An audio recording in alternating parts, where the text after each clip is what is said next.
안녕하세요. 소아청소년과 전문의 하종훈입니다. 아이를 키우다 보면 열성경련을 하는 경우가 종종 있습니다. 열성경련을 할 때 제일 중요한 것은 부모가 절대 당황하지 말라는 겁니다. 부모가 당황하게 되면요, 진짜 큰일 날 수 있습니다. 열성경련 무섭게 보이지만 사실 경련성 그 자체 때문에 아이가 위험해지는 경우는 거의 없습니다. 도리어 부모가 놀라서 잘못 대처하는 것이 더 문제가 되고요. 그 다음에 경련한다고 아이를 안고 병원에 뛰어가다가 넘어져서 다치는 경우도 있기 때문에 이런 것을 더 우선적으로 주의해야 됩니다. 절대로 열성경련할 때 부모가 당황해서는 안 된다는 거 잊지 마십시오. 열성경이 생기면 의식이 없어지고요. 눈이 돌아가고 손발을 약간 뻣뻣해지면서 탁탁 떨고요. 온몸도 뻣뻣해질 수 있습니다. 그리고 열성경련 같은 경우는 대개 수분 안에 경련이 멎습니다. 그리고 먹는다고 끝나는 것이 아니고 먹고 난 다음에도 한동안 아기가 늘어져 가지고 자는 경우가 많습니다. 단순한 열성경련은 보통 15분 이상은 지속되지 않고요. 24시간 이내에 재발하지 않습니다. 열성경련 하는 아이가 생각보다도 흔합니다. 누구나 다 할 수 있는 거고요. 아무리 해열제 열심히 먹여도 열성경련을 다 막는 것은 힘듭니다. 다른 이상이 없는 정상적인 아이들도 적게는 1%부터 많게는 5% 정도는 열성경련을 합니다. 그리고 열성경련은 한 번 하루 끝나는 것이 아니고요. 재발할 수가 있습니다. 처음 경련한 아이들 같은 경우는 한 30% 정도에서 재발하고요. 두 번째 경련한 아이 같은 경우는 그 중에서 한 반 정도가 다시 재발합니다.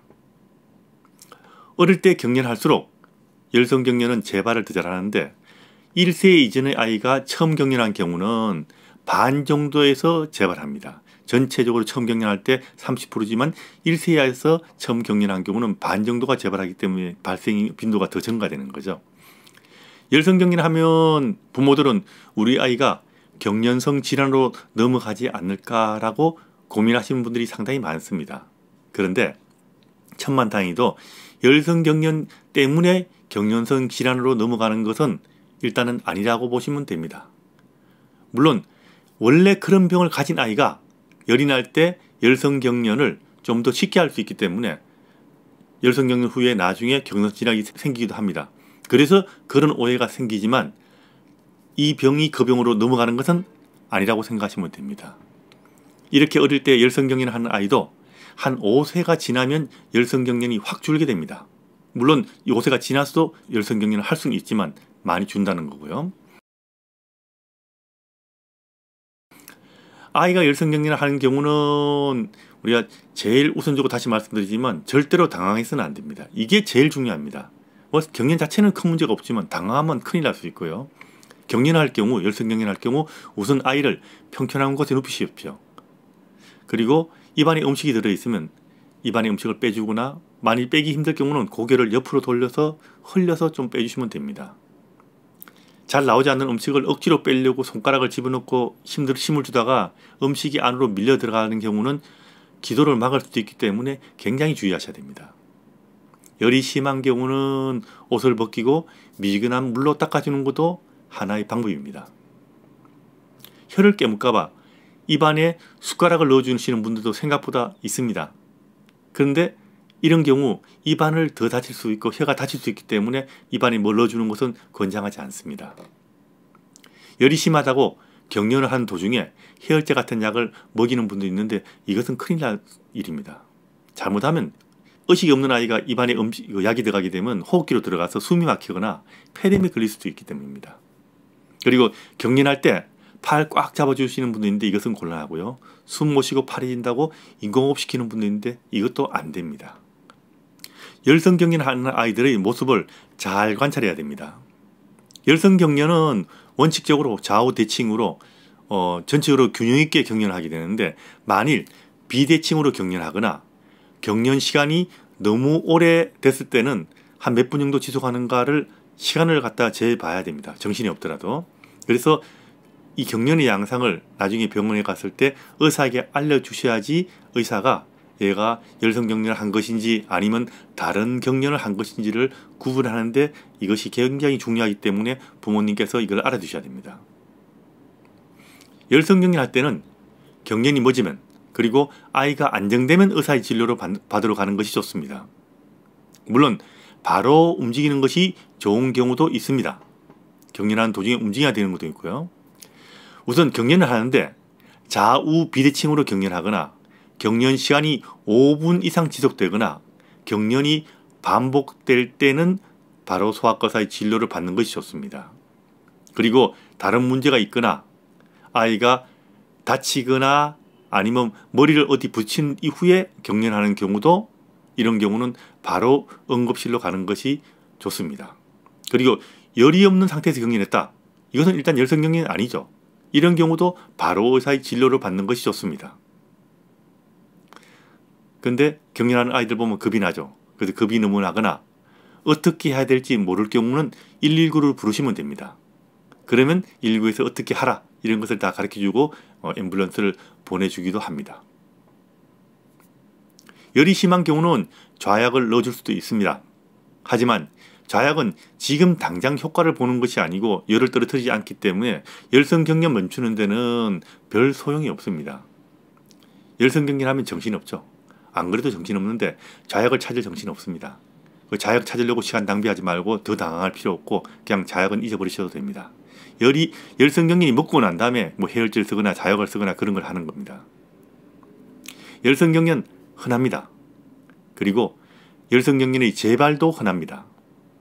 한번 열성 경련을 하면 재발할까봐 열이 나기만 하면 해열제를 왕창 사용하거나 해열제를 2개를 번갈아 가면서 사용하는 부모도 있는데 이것은 곤란합니다. 열성 경련의 경우 해열제를 아무리 열심히 그리고 해열제를 아무리 자주 사용해도 해열제를 정량으로 사용하는 것에 비해서 열성 경련을 줄이기가 힘듭니다. 실제로 별 차이가 없습니다. 열심히 써도. 열성 경련을 몇 번 하다 보면 나중에는 뭐 그러려니 하고 경련을 해도 무덤덤해지기도 합니다. 하지만 열성 경련을 하는 아이들은 항상 열성 경련만 하는 것이 아니고 다른 경련을 하는 경우도 있습니다. 그리고 다른 경련이 동반되는 경우가 있기 때문에 일단 경련을 하면 이것이 열성 경련인지를 다시 한번 확인하기 위해서 소아청소년과 의사의 진료를 받는 것이 굉장히 중요합니다. 전에 열성 경련이었다고 평생 열성 경련만 하는 것이 아니라는 이야기입니다. 몇 가지를 추가로 말씀드리면 우선 재발을 잘하는 경우도 있습니다. 열성 경련은 경련할 때의 나이가 1세 미만이거나 열이 난 지 하루 이내에 경련을 다시 하거나 열이 39도 이하의 높지 않는 열에서 경련을 할 때는 재발을 잘합니다. 그리고 가정력도 중요합니다. 부모가 열성 경련이나 다른 경련을 한 가족력이 있거나 경련할 때 15분 이상을 경련하거나 24시간 이내에 경련을 한 경우도 재발을 잘합니다. 이런 경우는 재발할 걸 미리 염두에 두고 있으셔야 됩니다. 그리고 열성 경련할 때 많은 분들이 경련 먹고 난 다음에 몸에 좋다는 약들을 자꾸 먹이는 분도 있는데 열성 경련 이 먹고 난 후라도 진정작용하는 약은 함부로 먹여서는 안 됩니다. 특히 경련을 멈춰줄 수 있다고 말하는 그런 약들은 절대로 함부로 먹여서는 안 되고 반드시 소아청소년과 의사의 처방을 받고 먹여야 합니다. 정말 문제가 되는 다른 경련성 질환으로 경련한 경우라면 약을 함부로 먹이게 되면 진단이 늦어져서 치료를 제대로 할 수 없기 때문에 심각한 문제가 될 수도 있습니다. 그리고 열성 경련이 있는 경우 다른 경련성 질환이 동반되는 경우도 있을 수 있습니다. 열성 경련이 다른 경련성 질환으로 넘어간다고는 생각되지 않지만 경련성 질환이 있는 경우 열성 경련을 하는 경우가 있기 때문에 이런 것도 꼭 염두에 두셔야 됩니다. 이런 위험성은 단순한 열성 경련이 있는 경우는 한 1% 정도 미만의 위험성이 있습니다. 흔치 않다는 이야기죠.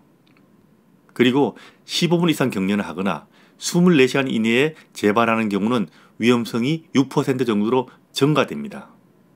그리고 열이 나고 1시간 이내에 경련한 경우는 11% 정도로 위험성이 되고요.